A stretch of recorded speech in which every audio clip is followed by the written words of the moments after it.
I dag har jeg taget en ven med. Hej, jeg er Emma. Vi er veninde. Vi skal lave en challenge, hvor vi stiller nogle spørgsmål, og hvis man svarer forkert, skal man hovedet ned i vandet. Ja. Og vil du starte? Ja. Så du har det lige Nej, tak.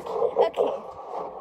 Så jeg skal lige finde det. Hun har et notater, vi kan ikke huske det. Nej, vi er ikke så. Okay, skal vi starte med svært eller let? Jeg er lige glad. Jeg er sådan mellem. Hvor gammel var jeg, da jeg fik Molly? Og Molly 7. er min hund. Okay. Hvad for en skole går jeg på? Elisabeth skole. Vi laver en part 2 bare lige. Ja, vi laver part 2.